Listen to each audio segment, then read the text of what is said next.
आकाशवाणी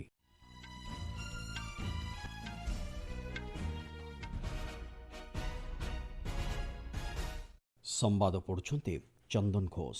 मुख्य संवाद। भारतर निर्वाचित प्रधानमंत्री भावे सबुठारु अधिक समय दायित्व निर्वाह करी इतिहास रचिले प्रधानमंत्री नरेंद्र मोदी। एही सफलता लगी केंद्र कैबिनेट रे पारित होला 7 सूत्री विशिष्ट अभिनंदन संकल्प। श्री मोदी निकट को छुटुची विश्व नेतृवृंद अभिनंदन सुଅ। देश में एनडीए 12 वर्ष शासन पूर्ति अवसर में आज नुआदिल्ली रे जारी रही मेंटर बैठक एवं नुआदिल्ली रे आसंता काली प्रधानमंत्री अध्यक्षतार अनुष्ठित हेब नीति आयोगर बैठक।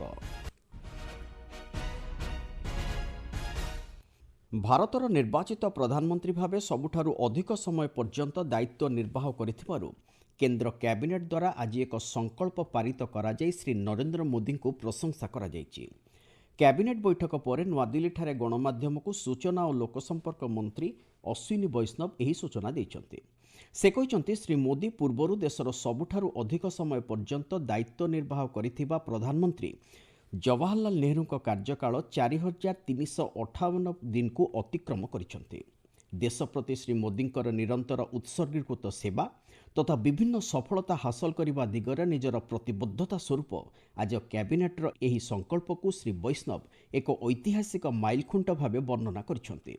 श्री वैष्णव कहिसेंति एही ऐतिहासिक सफलता हासिल करने परिप्रेक्षी रे कैबिनेट प्रधानमंत्री श्री मोदी को अभिनंदन जणाइबा लागि एक 7 सूत्री विशिष्ट संकल्प को अनुमोदन करिछि। आज श्री नरेंद्र मोदी जी निर्वाचित प्रधानमंत्री के रूप में सर्वाधिक अवधि तक निरंतर देश की सेवा करने वाले प्रधानमंत्री बन गए हैं। उन्होंने निर्वाचित पीएम के तौर पर 4399 दिन की निरंतर सेवा का कीर्तिमान स्थापित किया है, जो स्वतंत्र भारत के इतिहास में पहली बार हुआ है। इससे पूर्व श्री जवाहरलाल जी नेहरू ने 1952 से लेकर 1964 तक निरंतर 4398 दिन तक इस पद को सुशोभित किया था। मुख्य बात यह है, यह अवसर भारत की लोकतांत्रिक चेतना, जन विश्वास और जन भागीदारी की शक्ति का प्रतीक है।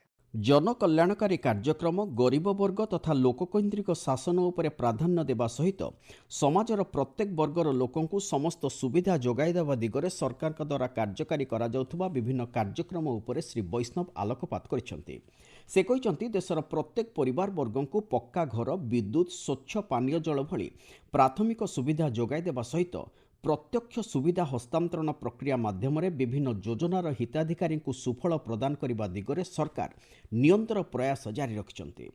देश में 80 कोटी ऊर्ध्व व्यक्ति को मागणार खाद्यशस्य प्रदान करा जाउथबा बेले मुक्त मेडिकल चिकित्सार सुफल 60 कोटी ऊर्ध्व हिताधिकारी निकटरे उपलब्ध हेउछि।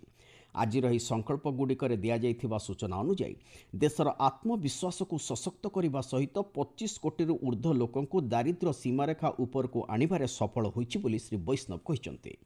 से कहिसेंति गत 12 वर्ष धरी श्री मोदी नेतृत्वाधीन सरकार सर्वदा युववर्ग उपर सर्वोच्च प्राथमिकता दे कार्य करि आछन्ति। एहा द्वारा भारत विश्वर तृतीय सर्वबृहत स्टार्टअप इकोसिस्टम रे परिणत होई परिछि। एतद व्यतीत चंद्रायन मिशन समेत विभिन्न वैज्ञानिक सफलता भारत हासिल करि परिछि।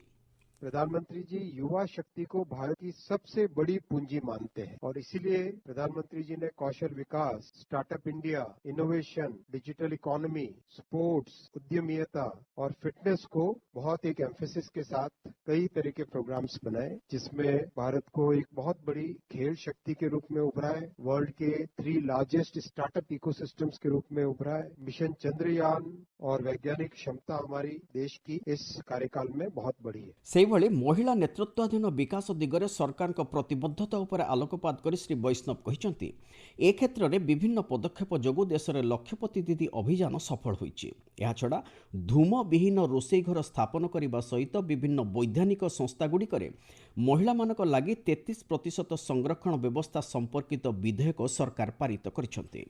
श्री वैष्णव विकसित भारत गठन दिगरे कृषक मानक एक मुख्य स्तंभ भाव वर्णना करने सहित पीएम किसान सम्मान निधि योजना एवं कृषि क्षेत्र में निया जाइथिबा संस्कारमूलक पदक्षेप गुड़िक उपरे आलोकपात करिसेंति। से कहिसेंति एहा द्वारा कृषि द्रव्य उत्पादन रप्तानी परिमाण 5 लाख कोटी टंका अतिक्रम करि परिछि। आज केंद्र कैबिनेट रे विभिन्न प्रकल्प उपरे निया जाइथिबा निष्पत्ति संपर्क में गणमाध्यम को सूचना दे श्री वैष्णव कहिसेंति आज कैबिनेट में 3 फैसले लिए गए। एक फैसला अहमदाबाद में मेट्रो के विस्तार का है और 2 फैसले अमरावती, जो कि आंध्र प्रदेश का नया कैपिटल निर्मित हो रहा है, बन रहा है, डेवलप हो रहा है, उसके 2 फैसले लिए गए। अहमदाबाद मेट्रो का फेज 2A कोटेश्वर रोड से एयरपोर्ट का कॉरिडोर आज अप्रूव हुआ है कैबिनेट में। आपण माने संवाद शुणुचंती आकाशवाणी। ଭାରତର ନିର୍ବାଚିତ ପ୍ରଧାନମନ୍ତ୍ରୀ ଭାବେ ସବୁଠାରୁ ଅଧିକ ସମୟ ଧରି ଦାୟିତ୍ୱ ନିର୍ବାହ କରି ଇତିହାସ ସୃଷ୍ଟି କରିଥିବାରୁ ଉପରାଷ୍ଟ୍ରପତି ସିପି ରାଧାକୃଷ୍ଣନ ପ୍ରଧାନମନ୍ତ୍ରୀ ନରେନ୍ଦ୍ର ମୋଦିଙ୍କୁ ଅଭିନନ୍ଦନ ଜଣାଇଛନ୍ତି। ସାମାଜିକ ଗଣମାଧ୍ୟମ ପୋଷ୍ଟରେ ସେ କହିଛନ୍ତି, ଏହି ଐତିହାସିକ ସଫଳତା କେବଳ ଦାୟିତ୍ୱ ନିର୍ବାହ କରିବାର କାର୍ଯ୍ୟ ଅବଧି ନୁହେଁ, ବରଂ ଜାତୀୟ ବିକାଶ ଯାତ୍ରାରେ ଏକ ରୂପାନ୍ତରୀକରଣ ଯୁଗର ପ୍ରତିଫଳନକୁ ଦର୍ଶାଉଛି। ଏହି ଅବସରରେ ପ୍ରଧାନମନ୍ତ୍ରୀ ନରେନ୍ଦ୍ର ମୋଦିଙ୍କ ନିକଟକୁ ବିଶ୍ୱବ୍ୟାପୀ ଅଭିନନ୍ଦନର ସୁଅ ଛୁଟୁଛି। ଇଟାଲୀର ପ୍ରଧାନମନ୍ତ୍ରୀ ଜର୍ଜିଆ ମେଲୋନି ଦୁଇ ଦେଶର ଲୋକଙ୍କ ଲାଗି ନୂତନ ସୁଯୋଗ ସୃଷ୍ଟି କରିବା ଦିଗରେ ଶ୍ରୀ ମୋଦିଙ୍କ ସହିତ ମିଳିତ ପ୍ରୟାସ କରିବା ଲାଗି ଆଗ୍ରହୀ ବୋଲି ନିଜ ଅଭିନନ୍ଦନ ବାର୍ତ୍ତାରେ କହିଛନ୍ତି। ୟୁରୋପୀୟ ସଂଘର ସଭାପତି ଉର୍ସୁଲା ଭନ୍ ଡେର୍ ଲିୟାନ୍ ଦେଇଥିବା ବାର୍ତ୍ତାରେ କହିଛନ୍ତି, ଶ୍ରୀ ମୋଦିଙ୍କ ନେତୃତ୍ୱରେ ଭାରତ ଚନ୍ଦ୍ରରେ ଅବତରଣ କରିବା ସହିତ ଭାରତର ୟୁରୋପୀୟ ସଂଘ ମଧ୍ୟରେ ସହଯୋଗ ଅଧିକ ସଶକ୍ତ ହୋଇପାରିଛି। ଭାରତରେ ଅବସ୍ଥାପିତ ଯୁକ୍ତରାଷ୍ଟ୍ର ଆମେରିକାର ରାଷ୍ଟ୍ରଦୂତ ସର୍ଗିଓ ଗୋର୍ ପ୍ରଧାନମନ୍ତ୍ରୀ ଶ୍ରୀ ମୋଦିଙ୍କୁ ଏଥିଲାଗି ଅଭିନନ୍ଦନ ଜଣାଇଛନ୍ତି। ସାମାଜିକ ଗଣମାଧ୍ୟମ ପୋଷ୍ଟରେ ସେ କହିଛନ୍ତି, ଶ୍ରୀ ମୋଦିଙ୍କର ଦଶନ୍ଧି ଧରି ଉତ୍ସର୍ଗୀକୃତ ଜନସେବା ଏବଂ ସଫଳ ନେତୃତ୍ୱର ଏହା ହେଉଛି ଏକ ସଶକ୍ତ ପ୍ରତିଫଳନ। ସାଇପ୍ରସର ରାଷ୍ଟ୍ରପତି ନିକୋସ୍ ଖ୍ରୀଷ୍ଟୋ ଡାଉଲିଡେସ୍ ଶ୍ରୀ ମୋଦିଙ୍କୁ ଅଭିନନ୍ଦନ ଜଣାଇବା ସହିତ ଦ୍ୱିପକ୍ଷୀୟ ସମ୍ପର୍କକୁ ଅଧିକ ସଶକ୍ତ କରିବା ଦିଗରେ ମିଳିତ ପ୍ରୟାସ ଜାରି ରଖିବା ଲାଗି ଆଗ୍ରହୀ ବୋଲି କହିଛନ୍ତି। ଦକ୍ଷିଣ କୋରିଆ ରାଷ୍ଟ୍ରପତି ଲି ଜେ ମ୍ୟୁଙ୍ଗ୍ କହିଛନ୍ତି, ପ୍ରଧାନମନ୍ତ୍ରୀ ଶ୍ରୀ ମୋଦି ଭାରତର ଅର୍ଥନୈତିକ ଓ ବିକାଶର ପ୍ରଗତିକୁ ଉତ୍ତମ ରୂପେ ମାର୍ଗଦର୍ଶନ ଦେବା ସହିତ ବିଶ୍ୱସ୍ତରରେ ଭାରତର ସଫଳତାକୁ ବିଭିନ୍ନ କ୍ଷେତ୍ରରେ ପ୍ରତିଷ୍ଠା କରାଇବା ଦିଗରେ ଏକ ପ୍ରମୁଖ ଭୂମିକା ଗ୍ରହଣ କରିଛନ୍ତି। ସେହିଭଳି ଭାରତରେ ଅବସ୍ଥାପିତ ଇସ୍ରାଏଲର ଦୂତ ରିଭେନ୍ ଆଜାର ନିଜ ଅଭିନନ୍ଦନ ବାର୍ତ୍ତାରେ କହିଛନ୍ତି, ମୋଦିଙ୍କ ନେତୃତ୍ୱାଧୀନ ସରକାର ବିଭିନ୍ନ ସଂସ୍କାରମୂଳକ ପଦକ୍ଷେପ ମାଧ୍ୟମରେ ଭାରତର ଅର୍ଥ ବ୍ୟବସ୍ଥାକୁ ସୁଦୃଢ଼ କରିବାରେ ସଫଳ ହୋଇଛନ୍ତି।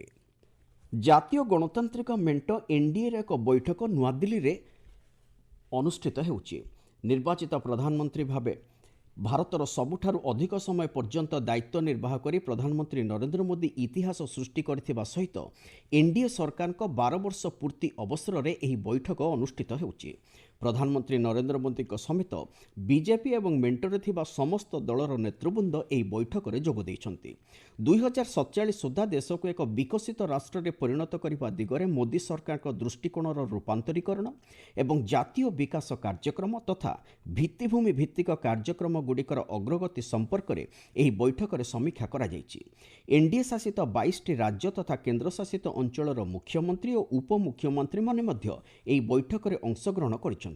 ମିଳିଥିବା ସୂଚନା ଅନୁଯାୟୀ ବିଜେପିର ଜାତୀୟ ଅଧ୍ୟକ୍ଷ ନୀତିନ ନବୀନ, ଟିଡିପି ମୁଖ୍ୟ ଚନ୍ଦ୍ରବାବୁ ନାଇଡୁ, ଜେଡିୟୁ ନେତା ସଞ୍ଜୟ ଝା, ଶିବସେନା ମୁଖ୍ୟ ଏକନାଥ ସିନ୍ଧେ, ଏଲ୍ଜେପିଆର୍ର ନେତା ଚିରାଗ ପାଶୱାନ, ଏନ୍ସିପିର ସୁନେତ୍ରା ପାୱାର ପ୍ରମୁଖ ମଧ୍ୟ ଏହି ବୈଠକରେ ଯୋଗ ଦେଇଛନ୍ତି। ନୂଆଦିଲ୍ଲୀରେ ଆସନ୍ତାକାଲି ଅନୁଷ୍ଠିତ ହେବାକୁ ଥିବା ନୀତି ଆୟୋଗର ଏକାଦଶ ଗଭର୍ଣ୍ଣିଂ ପରିଷଦ ବୈଠକରେ ପ୍ରଧାନମନ୍ତ୍ରୀ ନରେନ୍ଦ୍ର ମୋଦି ଅଧ୍ୟକ୍ଷତା କରିବେ। ବିକଶିତ ଭାରତ ଲାଗି ପ୍ରଧାନମନ୍ତ୍ରୀଙ୍କ ଦୃଷ୍ଟିକୋଣ ଟିମ୍ ଇଣ୍ଡିଆ ପରିପ୍ରେକ୍ଷୀରେ ଚଳିତ ବର୍ଷର ବିଷୟବସ୍ତୁ ରହିଛି 2047 ସୁଦ୍ଧା ବିକଶିତ ଭାରତ ଲାଗି ସମାବେଶୀ ମାନବ ବିକାଶ। ସମାଜର ତଥା ବୟସ, ଅଞ୍ଚଳ, ଲିଙ୍ଗ ଏବଂ ସାମାଜିକ ଅର୍ଥନୈତିକ ପୃଷ୍ଠଭୂମି ନିର୍ବିଶେଷରେ ପ୍ରତ୍ୟେକ ଭାରତୀୟଙ୍କର ବିକାଶ ଉପରେ ଏହି ବିଷୟବସ୍ତୁ ମାଧ୍ୟମରେ ପ୍ରାଥମିକତା ଦିଆଯାଇଛି। ଆସନ୍ତାକାଲି ଅନୁଷ୍ଠିତ ହେବାକୁ ଥିବା ନୀତି ଆୟୋଗର ବୈଠକରେ ଏହି ଦୃଷ୍ଟିକୋଣକୁ ବାସ୍ତବ ରୂପ ଦେବା ସହିତ ଦେଶବ୍ୟାପୀ ପ୍ରତ୍ୟେକ ନାଗରିକଙ୍କ ନିକଟରେ ବିକାଶର ସୁଫଳ ଯେଭଳି ପହଞ୍ଚିପାରିବ ସେ ସମ୍ପର୍କରେ ଆଲୋଚନା କରାଯିବ। ଏହି ବୈଠକରେ ଦେଶର ସମସ୍ତ ରାଜ୍ୟ ଓ କେନ୍ଦ୍ରଶାସିତ ଅଞ୍ଚଳଗୁଡ଼ିକର ଉପରାଜ୍ୟପାଳମାନେ ଏକତ୍ରିତ ହୋଇ ତଥା ମୁଖ୍ୟମନ୍ତ୍ରୀମାନେ ଏକତ୍ରିତ ହୋଇ ସମାବେଶୀ ମାନବ ବିକାଶ ଢାଞ୍ଚା, ଉତ୍ପାଦ ଭିତ୍ତିକ ନିଯୁକ୍ତି, ଉଦ୍ୟମିତା ଓ ଅଭିବୃଦ୍ଧି ବିକେନ୍ଦ୍ରୀକରଣ, ସ୍ୱାସ୍ଥ୍ୟ, ପୁଷ୍ଟିଜନିତ ଖାଦ୍ୟ ଯୋଗାଣ ଏବଂ ସମସ୍ତଙ୍କ ଲାଗି ସମାନତା ଓ ସମ୍ମାନ ଉପଲବ୍ଧ କରାଇବା ପ୍ରସଙ୍ଗରେ ନିଜ ନିଜର ସୁଚିନ୍ତିତ ମତାମତ ବ୍ୟକ୍ତ କରିବେ। ଅଣୁ ଆର୍ଥିକ ଅନୁଷ୍ଠାନ 2.0 ଲାଗି ଋଣ ନିଶ୍ଚିତ ଯୋଜନାର କାର୍ଯ୍ୟକାରୀ ଅବଧିକୁ ସରକାର ବୃଦ୍ଧି କରିଛନ୍ତି। ଆସନ୍ତା ଅଗଷ୍ଟ 31 କିମ୍ବା 20,000 କୋଟି ଟଙ୍କାର ଗ୍ୟାରେଣ୍ଟି ଉପଲବ୍ଧ ହେବା ପର୍ଯ୍ୟନ୍ତ ସରକାର ଏହି ମିଆଦ ବୃଦ୍ଧି କରିଛନ୍ତି। ମୁଖ୍ୟ ସମ୍ବାଦଗୁଡ଼ିକ ପୁଣି ଥରେ। ଭାରତର ନିର୍ବାଚିତ ପ୍ରଧାନମନ୍ତ୍ରୀ ଭାବେ ସବୁଠାରୁ ଅଧିକ ସମୟ ଦାୟିତ୍ୱ ନିର୍ବାହ କରି ଇତିହାସ ରଚିଲେ ପ୍ରଧାନମନ୍ତ୍ରୀ ନରେନ୍ଦ୍ର ମୋଦି। ଦେଶରେ ଏନ୍ଡିଏର 12 ବର୍ଷ ଶାସନ ପୂର୍ତ୍ତି ଅବସରରେ ଆଜି ନୂଆଦିଲ୍ଲୀରେ ଜାରି ରହିଛି ମେଣ୍ଟର ବୈଠକ ଏବଂ ଆସନ୍ତାକାଲି ନୂଆଦିଲ୍ଲୀରେ ପ୍ରଧାନମନ୍ତ୍ରୀଙ୍କ ଅଧ୍ୟକ୍ଷତାରେ ଅନୁଷ୍ଠିତ ହେବ ନୀତି ଆୟୋଗର ବୈଠକ। ସମ୍ବାଦ ଶେଷ ହେଲା।